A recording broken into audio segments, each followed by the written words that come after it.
பணம் என்பது வாழ்க்கையில் ரொம்பவே முக்கியம். அது ஒரு பொருளோடு இன்னொரு பொருள் சேரும் பொழுது அந்த பண ஆகர்ஷண வரவை நமக்கு ஈட்டு கொடுக்கும். இப்போ நம்ம சொல்ல போற விஷயம், வெற்றிலை பாக்கு ஒரு நாணயம். அதாவது 6 வெற்றிலை 3 கொட்டைப்பாக்கு அப்படின்னா நம்ம களிப்பாக்குன்னு சொல்லுவோம், கொட்டைப்பாக்கு என்று சொல்லுவோம். அந்த வெற்றிலையில் தயவு செய்து காம்பை எடுக்க வேண்டாம். அழகாக அந்த வெற்றிலையை கழுவி அந்த வெற்றிலையின் மேல் 3 கொட்டைப்பாக்குகள் வைத்து அதில் ₹1, ₹2, எவ்வளவு ரூபாய், ₹5 ஒரு நாணயம் அதில் வைக்க வேண்டும். வைத்து நன்றாக மடித்து, அதாவது அந்த வெற்றிலை பிஞ்சி போகக்கூடாது, அழகாக மடித்து ஒரு செம்பு பாத்திரத்துக்குள் அல்லது நூல் போட்டு அழகாக கட்டி உங்களது பூஜை அறையில் ஒரு ஓரத்தில் நீங்க வச்சிருங்க.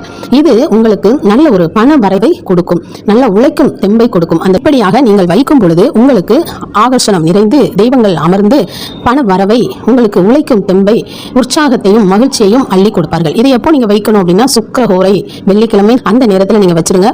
மறுவாரம் அந்த பாக்கை எடுத்துட்டு வெற்றிலை காஞ்சிரும் இல்லையா, அதை எடுத்து கால்படாத இடங்கள்ல போட்டு விட்டுருங்க. அது ரொம்பவே சிறப்பாகும்.